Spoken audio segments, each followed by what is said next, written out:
This channel does not promote any violent, harmful, or illegal activities. All content provided by this channel is meant for an educational purpose only.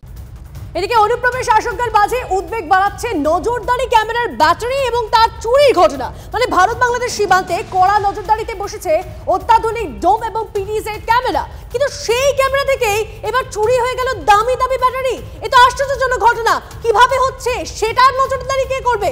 কথা বলবো আমাদের প্রতিনিধি সায়ন্ত আমাদের সঙ্গে রয়েছেন। সায়ন্ত আরো ডিটেইলসে জানাতে পারবে। সায়ন্ত, একদমই দেখো, মালদহ, মুর্শিদাবাদ এবং কৃষ্ণনগর সেক্টরে এই পিটিজেড ক্যামেরা এবং ডোম ক্যামেরা থেকে গত 15 দিনে প্রায় 15টি ক্যামেরার ব্যাটারি চুরি হয়ে গিয়েছে। শুধু যে ব্যাটারি চুরি হয়েছে তা নয়, একই সঙ্গে এই যে ক্যামেরাগুলো যে কানেক্ট করেছে, যে তারগুলো রয়েছে সেই তারও কেটে দেওয়া হয়েছে। কোনোভাবে সেই কেটে চুরি করে নিয়ে যাওয়া হয়েছে। সব মিলিয়ে পরিস্থিতি এতটাই খারাপ যে বিএসএফের তরফে কিন্তু এটা নিয়ে চিন্তা তৈরি হয়েছে যে কিভাবে নজরদারি করা হবে। কারণ পুরো অন্ধকার দেখা যাচ্ছে। যে মনিটরগুলোতে দিয়ে যে ক্যামেরা কানেক্ট করা হয়েছিল, অর্থাৎ ক্যামেরা দিয়ে যে অংশগুলো মূলত স্পর্শকাতর এবং যে এলাকাগুলো মূলত অনুপ্রবেশ ঘটে, সেখানে কিন্তু এই পিটিজেড ক্যামেরা এবং ডোম ক্যামেরা লাগানো হয়েছিল। কিন্তু দেখা যাচ্ছে সেখান থেকেই ব্যাটারি চুরি হয়ে যাচ্ছে। বিএসএফ আধিকারিকরা জানিয়েছেন যে এ ব্যাপারে বর্ডার গার্ড অফ বাংলাদেশ অর্থাৎ বিজিবিকে বিষয়টি জানানো হয়েছে, কারণ সেখান থেকে অনুপ্রবেশের ঘটনা ঘটছে এবং এভাবে ব্যাটারি চুরি করে এবং তার কেটে নিয়ে চলে যাওয়া হচ্ছে। বিএসএফের তরফে ইতিমধ্যে স্বরাষ্ট্র মন্ত্রককে এই ব্যাপারে জানানো হয়েছে। দক্ষিণবঙ্গ ফ্রন্টিয়ারের তরফে স্বরাষ্ট্র মন্ত্রককে বিষয়টি জানানো হয়েছে, কারণ স্বরাষ্ট্র মন্ত্রক এই দক্ষিণবঙ্গ ফ্রন্টিয়ারের যে স্পর্শকাতর জেলাগুলো রয়েছে, অর্থাৎ মালদহ, মুর্শিদাবাদ, উত্তর 24 পরগনা, নদিয়া, এইসব এলাকায় যেহেতু অনুপ্রবেশের সংখ্যা সব থেকে বেশি, তাই এইসব এলাকায় কত ক্যামেরা খারাপ হয়ে রয়েছে, কি অবস্থা হয়ে রয়েছে তার একটি রিপোর্ট চাওয়া হয়েছিল। তারক্ষণেই খতিয়ে দেখতে গিয়ে দেখা যায় যে অর্ধেকে 15টির কাছাকাছি যে অত্যাধুনিক ক্যামেরা, তাদের ব্যাটারি চুরি হয়ে গিয়েছে। মূলত যেটা জানা যাচ্ছে যে বাংলাদেশে আভ্যন্তরীণ পরিস্থিতি খারাপ হওয়ার পর থেকেই এই ক্যামেরাগুলো বসানো হয় মান্দাতার আমলের ক্যামেরা বদল করে।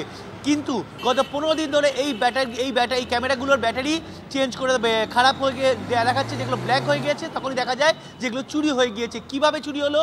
বিএসএফের তরফে যে জানানো হচ্ছে যে কুয়াশাকে হাতিয়ার করছে এই অনুপ্রবেশকারী বা দুষ্কৃতীরা। মূলত কুয়াশার সঙ্গে থেকে সায়ন্ত, ডিআইজি বিএসএফ তার বক্তব্য আমাদের কাছে এসেছে, কি বলছেন তিনি শুনুন।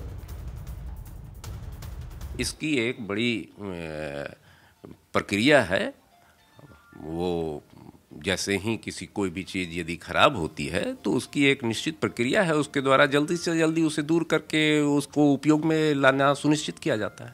इस सिचुएशन में बॉर्डर में सब ठीक ठाक है? बिल्कुल बिल्कुल सब कुछ ठीक ठाक है और हम सभी लोग इसके लिए हमेशा प्रयासरत हैं और पूरी तरह कोशिश हमेशा बनी रहती है। এই মুহূর্তে অবসরপ্রাপ্ত সেনাকর্তা দীপ্তাংশু চৌধুরী রয়েছেন আমাদের সঙ্গে সরাসরি। দীপ্তাংশুবাবু, একে তো বাংলাদেশের অশান্ত পরিস্থিতি, তার মধ্যে আমরা দেখতে পাচ্ছি সীমান্তবর্তী জেলায় যে অত্যাধুনিক ডোম এবং পিটিজি ক্যামেরা থাকে, সেই ক্যামেরা থেকে রহস্যজনকভাবে কেউ বা কারা ব্যাটারি চুরি করে নিয়ে চলে যাচ্ছে, যেটা কিন্তু বিএসএফকে রীতিমতন চিন্তায় ফেলেছে।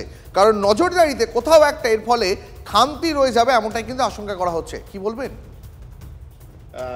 এটা যে আমাদের প্রত্যেকের সামনে এসছে, বিশেষ করে TV9 বাংলা এটা ভারতবর্ষের সামনে তুলে ধরেছে, তাদের কুর্নিশ জানাই। কিন্তু সবচেয়ে বড় ব্যাপার হচ্ছে এই যে পিটিজেড ক্যামেরা অথবা ডোম ক্যামেরা অথবা সিসিটিভি ক্যামেরার মাধ্যম দিয়ে border management system, integrated border management system দেখা হচ্ছে, এটা আমার খুব অদ্ভুত লাগছে। কারণ আমি দীর্ঘ 12-12.5 বছর, আমার 24 বছরের মধ্যে JNK-তে ছিলাম, যেখানে লাইন অফ কন্ট্রোল।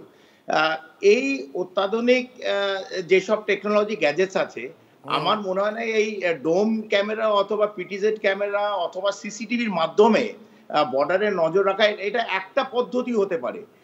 এটা শহরে অথবা হোটেলে অথবা কোনো ইনস্টলেশনে লাগানো যায়, কিন্তু বর্ডার ইন্টিগ্রেটেড ম্যানেজমেন্ট সিস্টেম বলে একটা আমাদের ম্যানেজমেন্ট সিস্টেম আছে, যেখানে বর্ডারকে সুরক্ষিত রাখার জন্যে যেসব জিনিস লাগে, তাতে শুধু ক্যামেরা অথবা পিটিজেড অথবা ডোম ক্যামেরার ওপর কাউকে নির্ভর করতে হয় না।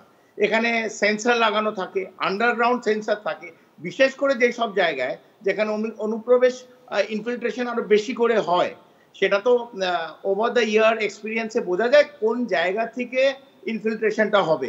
সেখানে গ্রাউন্ড সেন্সার্স থাকে, থার্মাল ইমেজিং হয়, বডি সেন্সারে যখনই একটা ওয়ার্মথ আসবে, সেই থার্মাল ইমেজিং ইমিডিয়েটলি নেবে এবং সেই কমান্ড কন্ট্রোল সেন্টার প্রত্যেকটা জায়গায়, ধরুন নদিয়ায় অথবা মুর্শিদাবাদ, মালদায়, বিভিন্ন জায়গায় যেখানে আমরা জানি যেখান থেকে অনুপ্রবেশ হচ্ছে নদী পথে, এই বিভিন্ন জায়গায় ইমেজ সিস্টেম অথবা সেন্সার, এই কমপ্লিট বর্ডার ম্যানেজমেন্ট সিস্টেম একটা ইন্টিগ্রেটেড সিস্টেম হয়, সেটার উপর নজর রাখা।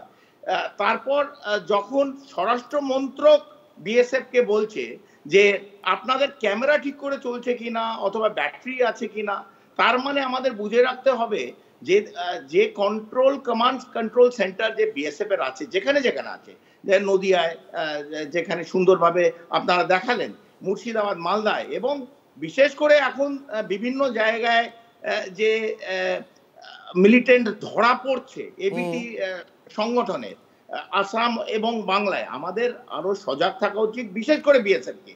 ইনফিল্ট্রেশন অনেক সময় কোনো বিরোধী, পশ্চিম বাংলায় যারা বিরোধী রাজনৈতিক দল তারা বলছে 600 কিলোমিটারে নেই।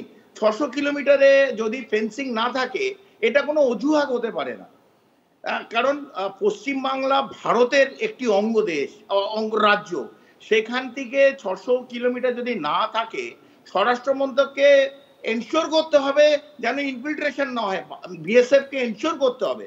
আমরা শুধু রাজ্যের দিকে আঙুল দেখিয়ে কেন্দ্রের রাজ্যের ঝগড়ার মধ্যে নিজেদের মধ্যে আমরা ব্যস্ত হই আর ইনফিল্ট্রেশন হয়ে যাবে, এটা তো সহজে আমরা মানে ভারতবাসী হিসেবে মেনে নেওয়া যায় না। একেবারে আপনার মূল্যবান বক্তব্যের জন্য আপনাকে অনেক অনেক ধন্যবাদ।